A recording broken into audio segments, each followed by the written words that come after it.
My 10 years in the Army taught me a great deal. I learned about the true meaning of service, duty, resilience, and dedication. But in many ways, I've learned more about the sacrifices that our servicemen and women make for us all since I left the Army and continued my work with the Invictus Games. Having a step back from day-to-day Army life has allowed me to think carefully about how we prepare, support, and care for those who wear the uniform. Each one of our servicemen and women is carefully selected, highly trained, and rigorously tested. A huge amount of time, energy, and resources is invested in each person to make them the very best that they can be. As the overall numbers of active duty personnel have reduced, we are naturally placing a premium on every individual being fighting fit and deployable. Quite simply, these men and women are prized assets which need to be continually invested in.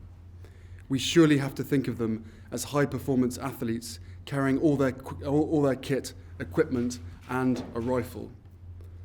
Crucially, fighting fitness is not just about physical fitness. It is just as much about mental fitness too. Elite sports people now focus heavily on their mental approach to training and competing. They know that a perfectly fit body cannot win on the court, on the field, in the ring, or on the track if the mind is not focused. We have all seen professional athletes lose races or matches due to unforced errors. It is no different for anyone in high-pressure roles. During my time in the Army, I saw how important physical conditioning was and how we always warmed up before every run or loaded march to reduce the risk of injury. We should have the same approach to conditioning our mental health too. The military has faced the challenge of dealing with things like post-traumatic stress, anxiety, and depression. But like many of you in this room, I've come to realize that we can all do more to promote the positive management of our mental health, and in doing so, help prevent some of these issues before they develop.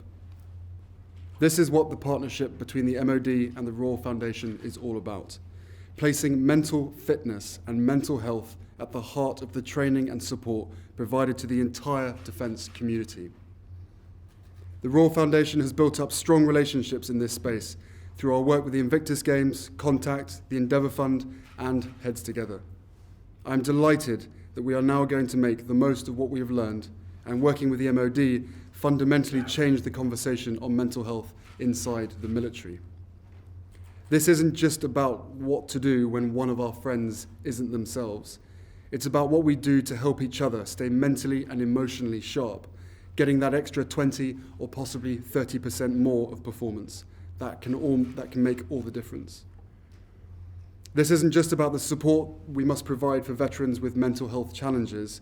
It's about providing tools and information that will help everyone in the defence community to get ahead of some of these problems before they start. And it isn't just about the vital work to challenge stigma around mental health in our armed forces. It is about showing everyone the amazing advantages we will all enjoy from training our minds as well as our bodies. We should be bold about the goals that we set ourselves. I see no reason that this partnership cannot be part of a cultural change around mental health that could lead to more servicemen and women feeling resilient in the face of unforeseen circumstances, both on and off the battlefield. Fewer medical discharges as a result of our commitment to preventative mental health care. And a more confident, focused, and ultimately more combat-ready military. What we are talking about is creating fundamentally better soldiers and staff to support them. Throughout our training, we develop a mindset which will not let weakness take over. We are taught to push ourselves through pain barriers to achieve what we thought was impossible. For too long, acknowledging emotion or challenging thoughts was seen as counterproductive to the fundamental characteristics of the armed forces. Today, we are saying that taking mental health seriously is what professional and dedicated servicemen and women must do to be above the rest and leading from the front. I'm incredibly excited about what we're going to achieve. Thank you.